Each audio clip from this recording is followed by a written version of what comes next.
Hello, my dear students. Welcome you all in Magnet Brains, your most favorite channel, जहां आपको मिलता है kindergarten से grade 12 free videos and free education. साथ ही साथ मैग्नेट ब्रेन्स में अब आपको मिलती हैं बुक्स और ई बुक्स भी, वो भी स्टूडेंट्स अलग अलग कैटेगरीज की, जैसे test papers, practice papers, grammar books. So students, अगर आप चाहते हैं कि अपनी कोर्स बुक के अलावा इस तरह की बुक्स के साथ भी पढ़ाई करना, सो चिल्ड्रन, इस वीडियो के नीचे जो फॉर्म लिंक की डिस्क्रिप्शन दी हुई है उसे भरकर हम तक भेजना है। Our team from Magnet Brains will contact you and provide you your books.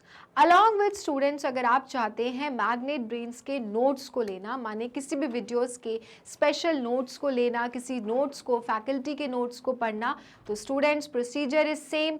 इसी तरह से वीडियो के नीचे फॉर्म लिंक की डिस्क्रिप्शन दी हुई है, उसे भरकर भेजिए और चिल्ड्रन आपको नोट्स भी मिल सकते हैं आपके फेवरेट टीचर के। यस, सो चलिए स्टूडेंट, आज हम अपनी नए वर्कशीट को करते हैं सॉल्व, जिसका नाम है if I were an apple. अगर मैं एक सेब होता, if I were an apple. So children, जब हम कोई चीज़ सोचते हैं कि हमें ये होना है, हमें वो होना है, तो हम इसी तरह से कहते हैं if I were an apple, if I were a fairy, if I were a car, if I have a dog, right. So student, ये भी बहुत प्यारी सी एक पोम थी जिसमें एक बॉय कहता है कि काश मैं एक सेब होता।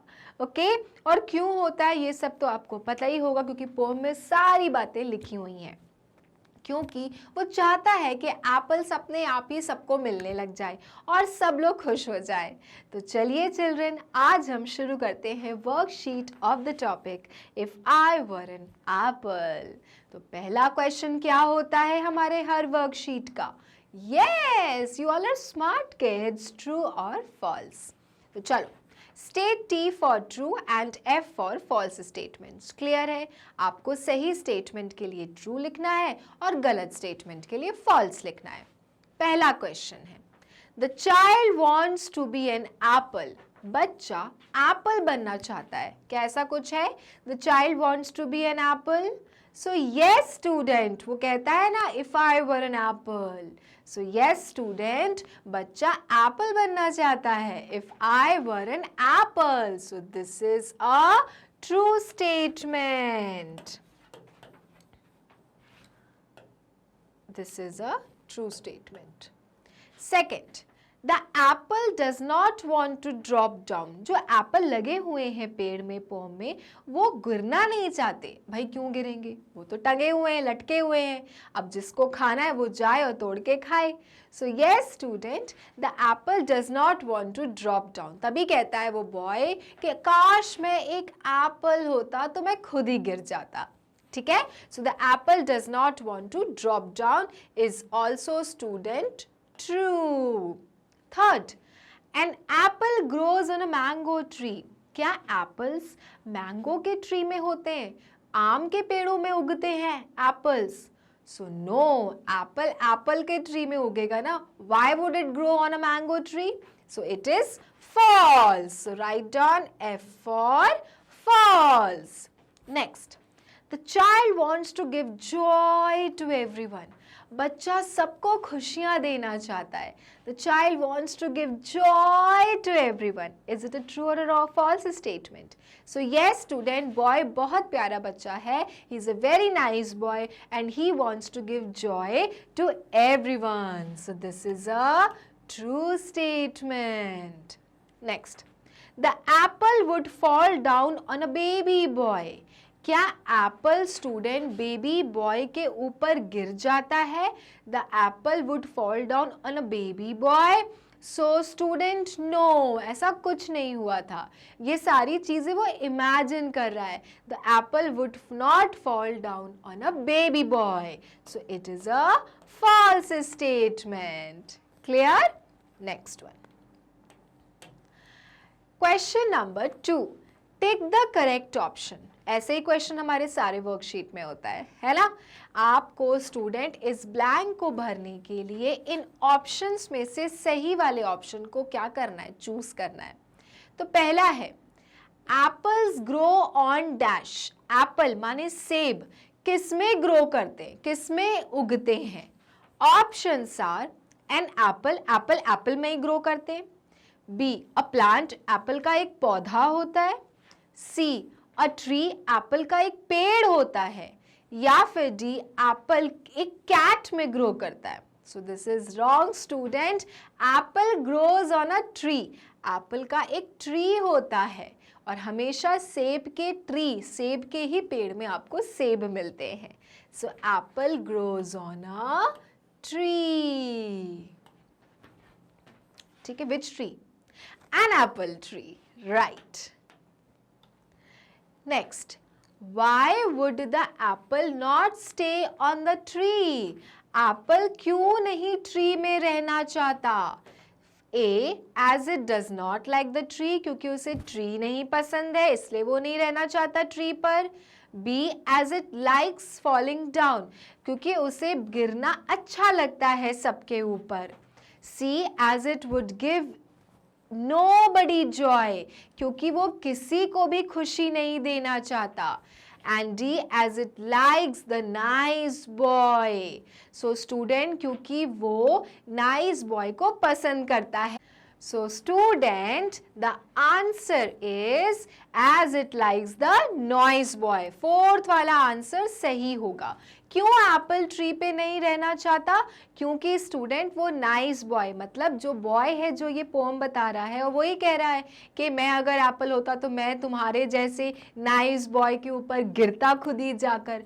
तो इसका आंसर होगा as it likes the nice boy, that is why the apple do not want to stay on the tree. क्यों टंगे रहें, नाइस बॉय के ऊपर खुद ही गिर जाए और नाइस बॉय एप्पल को खा ले मजे से। So the right answer is fourth, as it likes the nice boy. Now, question number 3. What would the child say if he was an apple? बच्चा क्या कहता अगर वो खुद एक एप्पल होता? क्या उसके आंसर्स रहते? So student, options are A, eat me my boy. B, eat me my girl. C, don't eat me. D, don't touch me. So student poem में जो बॉय है जो कह रहा है if I were an apple, अगर वो Apple होता तो he would say eat me my boy, खा लो मेरे बच्चे, eat me my boy. So A option is the correct one. Now question number 3. On the basis of the poem, give answers to the following questions. Children, poem के basis पर आपको इन questions के answers बताने हैं। पहला है, Do you like apples? क्या आपको apples पसंद हैं? Yes or no? What is the answer? Do you like apples? So student, yes, we all love apples. और जो apples नहीं खाते हैं आपको भी apples खाना चाहिए, क्योंकि ऐसा कहा जाता है an apple a day keeps the doctor away. अगर आप चाहते हैं कि डॉक्टर्स के पास ना जाना पड़े तो रोज एक एप्पल खाना चाहिए। ठीक है, so yes comma I like apples. Okay, second one. On whom does the apple want to fall down? Apple किस पर गिरना चाहता है? On whom does the apple want to fall down? Girl के ऊपर के बॉय के ऊपर? बॉय के ऊपर। Okay, boy. The apple wants to fall down, wants to fall down on a boy. Okay, the apple wants to fall down on a boy. Next, question number 4. Rearrange the jumbled words to form meaningful words. Children, आपको ये जो words दिख रहे हैं ये jumbled हैं, सही तरीके से नहीं लिखे हैं। आपको इन्हें rearrange करके meaningful बनाना है। तो चलो शुरू करते हैं। पहला है WNOD। क्या हो सकता है ये WNOD? सो स्टूडेंट, अगर आप इसे अनजम्बल करोगे तो आपको मिलेगा ये DOWN, डाउन, नीचे, डाउन. Okay, next LEAPP. ये तो बता सकते हो कि चैप्टर इसी पे ही बेस्ड है. Yes my students, it is Apple, APPLE, Apple. Okay, third ICEN. ये क्या है ICEN? तो आपने सुना होगा ना कि वो कितना अच्छा बच्चा है, तो क्या बोलते हैं? He is a nice boy. तो ये है वही आपका nice. ओके, अच्छा बच्चा होना, a nice boy. Okay, nice boy. Next EERT. ये क्या हो सकता है? ये कौन सा वर्ड है? EERT, TREE. क्या है ये? Tree. It is your tree, TREE. ऐसी होता है ना ट्री आपका, TREE. तो वो था down, Apple, nice and a tree. Now, question number 5th. Write the full form of the following. Children, can you see? यहाँ पर एक अपॉस्ट्रॉफी दिया हुआ है. इस तरह के साइंस को हम क्या कहते हैं? अपॉस्ट्रॉफी कहते हैं, क्योंकि इसको लगाया है माने बीच में से कुछ वर्ड्स को हमने गायब किया है. तो अगर आई है और ऊपर अपॉस्ट्रॉफी है और डी लिखा है तो क्या गायब हुआ है? तो अगर आप इसका फुल फॉर्म लिखोगे तो children it will be I would. I would. अगर पूरा नहीं लिखना WOUL तो उसको हटा के अपॉस्ट्रॉफी लगा के D लिख सकते हैं. ठीक है. सेकंड WOUD, वुड तो लिखा है, N के बाद अपॉस्ट्रॉफी और T है, तो ये क्या है? क्या ओमिट किया है? क्या हटाया गया है? तो चिल्ड्रन यहाँ पे हटाया गया है O, that is would not. तो O को हटा के अपॉस्ट्रॉफी लगा दिया है.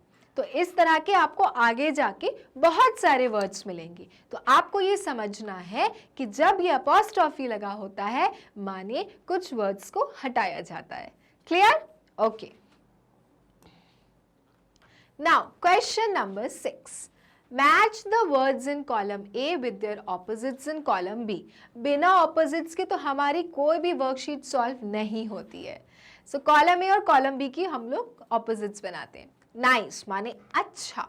नाइस का ऑपोजिट क्या होता है? गंदा बच्चा. So nice will be matched with nasty. She's a nice girl. He's a nasty boy. Clear? Next, down, up, ऊपर. तो ये तो बहुत सिंपल है, down and up. Third, boy. He's a boy. तो boy का opposite will be girl. She's a girl. Then joy मतलब खुशी, और खुशी का opposite मतलब दुख, that is your sorrow. Joy and sorrow. Clear? So nice and nasty, down and up, boy and girl, joy and sorrow. Now question number 7. Fill in the blanks with the correct vowel from the box. Children, I know that you all know that there are how many vowels? 5 vowels, जो कि होते हैं A, E, I, O, U. ये 5 vowels हैं. अब यहाँ पर आपको words दिख रहे हैं, इनमें आपको सही vowel fit करना है. पहला है DR-W. कौन सा vowel आएगा इसमें? इसमें आएगा A, that is draw. Drawing करना, draw. Second, GR-W. कौन सा vowel डालें इसमें कि कुछ word बन जाए? सोचो सोचो. A डालें, E डालें, O डालें, I डालें, U डालें. So yes children, अगर हम इसमें O डाल देंगे तो बन जाएगा grow माने बढ़ना. Third, THR-W. क्या डालें इसमें? Once again put O here and make it throw, फेंकना. Then B-double-L. मेरी गेंद कैसे बनती है? BALL. तो add A here, that is ball. C, F dash double L, क्या ऐड करें? Which vowel should we add? Just add something different. Add U here and make it full. My stomach is full. Then C dash double L, क्या होगा यहाँ पर? क्या डाल सकते हैं इसमें? Again children, मेरा कॉल आया है. That is C A double L, that is call. Then M dash W, क्या डालें इसमें कि हमारा ये वर्ड क्या बन जाए वॉवल के साथ meaningful? So let's write down children E in between and make it mew. Cat का क्या साउंड होता है? Mew. Then F dash W, क्या डालें इसमें कि हम इसे मीनिंगफुल बनाएं? So let's add here E and make it few, थोड़ा सा. Then D dash W, क्या ऐड करें कि इसको भी हम छोटा सा बना लें वॉवल का कोई मीनिंगफुल वर्ड? तो just add E and make it dew. देखा कि how vowels are added and the words have become meaningful.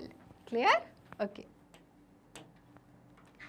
Now question number 8, find the odd one out. Odd one आपको पता है, मतलब सारे words में से कुछ अलग सा कोई word दिख रहा है, उसे आपको find out करना है. ठीक है? A, mango, grapes, brinjal, Apple. इसमें से आपको क्या लग रहा है कि सब कोई तो एक फैमिली के हैं, एक तो कोई दूसरी फैमिली का आ गया है यहाँ पर? And that is your brinjal, क्योंकि brinjal belongs to vegetable family and other 3 belongs to fruits family. Second, cow, cat, donkey, sparrow.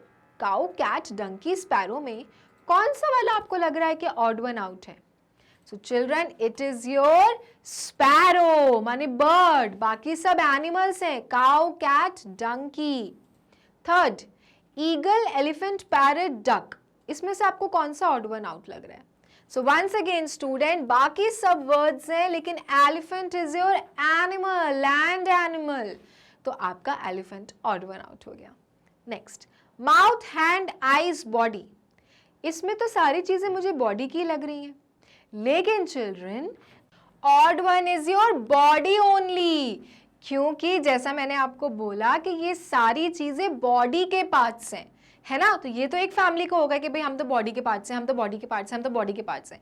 Body इसमें अपना खुद का एक है. So mouth is the part of a body, hand is the part of a body, eyes are the part of a body. So यहां पर odd one out हो गया आपका body.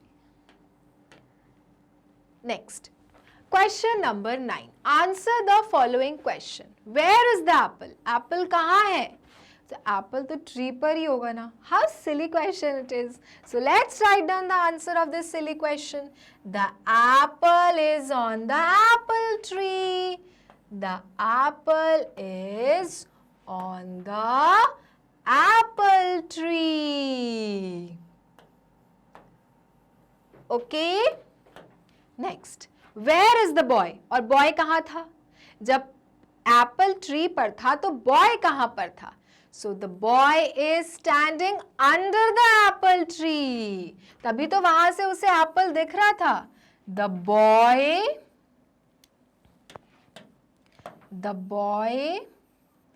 is standing under the apple tree. Under the apple tree. ठीक है, Apple tree पर था और बॉय एप्पल को नीचे, ट्री के नीचे खड़े होकर एप्पल को देख रहा था और सोच रहा था, काश मैं एक एप्पल होता, if I were an Apple. Okay, next. How can the boy gate the Apple? Boy Apple को कैसे ले सकता था? सो चिल्ड्रन, अगर कोई फल पेड़ पर लगा हुआ है तो हम कैसे लेंगे? अगर हम जाके उसे तोड़ेंगे नहीं तो हम नहीं ले सकते ना. सो सिंपल सा सोल्यूशन है कि boy can get the apple by plucking the apple from the apple tree, right? So let's write down the answer. The boy can get the apple by plucking from the apple tree. Apple tree से तोड़ के boy Apple ले सकता है. Okay, the boy can get the apple by plucking from the apple tree. Next, what would an apple say on falling down? Apple क्या कहता है? क्या कहेगा जब वो खुद से गिर जाएगा? What would an apple say on falling down? So it will say, "Eat me, my boy." An apple would say, an apple would say on falling down,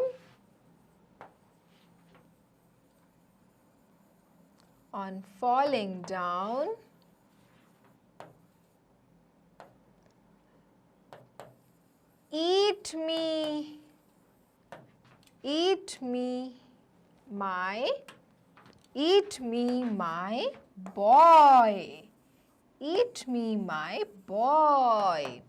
यही था ना स्टोरी में कि अगर लड़का बोलता है कि अगर मैं एप्पल होता और मैं खुद से गिर जाता तो मैं कहता, an apple would say that eat me my boy because you are such a nice boy. So an apple would say on falling down, eat me my boy. Now question number 10. Fill in the blanks with has or have. Children, आपको इन blanks में has और have का use करके blanks को fill करना है. पहला है the elephant dash a long trunk. Elephant के पास क्या है? लंबी सूंड है. The elephant has a long trunk. जब कोई सिंगुलर चीज की बात होती है, कोई सिंगल पर्सन की कोई बात होती है तो हम हैज लगाते हैं, और अगर हम प्लूरल की बात करते हैं, बहुत ज्यादा लोगों की बात करते हैं, तो हम हैव लगाते हैं. Okay, now mister Ghosh dash 3 cars. Mister Ghosh के पास 3 कार हैं. तो मिस्टर घोष आपके सिंगल पर्सन है कि बहुत सारे लोग हैं? 1 पर्सन है मिस्टर घोष. तो क्या लगाना चाहिए, हैज के हैव? हमें लगाना चाहिए has. Mister Ghosh has 3 cars. ठीक है. Third, they dash a big house. They dash a big house मतलब दे, एक से ज्यादा लोग हैं, वे, उनके पास एक बड़ा घर है. तो हैज आएगा कि हैव? ज्यादा लोग हैं, है ना, हम उनकी बात कर रहे हैं. Third person many people. So yes, they have a big house. यहां पर हैज नहीं आएगा. They have a big house, उनके पास बड़ा घर है. Then we dash 2 dogs. हमारे पास 2 डॉग्स हैं. हमारे मतलब एक से ज्यादा लोग हैं, हम. तो हैज आएगा कि हैव आएगा? It will be have. We have 2 dogs. हमारे पास 2 डॉग्स हैं. जब सब्जेक्ट सिंगल पर्सन होता है children, then we put has. But if the subject is many, like in one or more than one person, then we must add have. I you we they के साथ हमेशा have लगता है, ये तो आपको ध्यान रखना है. ही शी नेम इट के साथ हमेशा हैज लगता है. This you have to remember. ठीक है. Okay. Next, I dash a pencil. I के साथ has आएगा कि have? Have. I have a pencil. I have a pencil. Next, she dash a toy train. She dash a toy train. She, he, she name it के साथ has के have? Correct, has. She has a toy train. Then you dash a flower. You के साथ I you we name they के साथ क्या आता है? हैव आता है. So you have a flower. You have a flower. Then it dash 2 wings. उसके पास 2 पंख हैं. It dash 2 wings. तो इट के साथ ही she name it has. It has 2 wings. Okay, so now you have started learning that how to use has and have in the sentence. Okay, so student, ये थी आपकी worksheet of the topic if I were an Apple, जिसमें एक boy Apple बनना चाहता है क्योंकि वो नहीं चाहता कि एप्पल पेड़ पर ही रहे। इनफैक्ट वो चाहता है कि जैसे वो इतना अच्छा बच्चा है, he is a nice boy, उसके ऊपर एप्पल खुद से गिर जाए। साथ ही साथ स्टूडेंट्स इस वर्कशीट में हमने इस चैप्टर के हमने क्या किए, क्वेश्चन आंसर्स किए, and also we learned that how we can use has and have, helping verbs has and have को अपने सेंटेंसेस में यूज़ कर सकते हैं। So along with the worksheet student हमने बहुत सारे इंटरेस्टिंग से क्वेश्चंस पढ़े। तो इसी तरह से हम नेक्स्ट वीडियो में विद न्यू वर्कशीट के साथ मिलेंगे। तब तक के लिए मैग्नेट ब्रेन्स को लाइक, फॉलो, सब्सक्राइब करना ना भूलें, क्योंकि मैग्नेट ब्रेन्स देता है किंडरगार्टन से grade 12 free videos and free education. Thank you.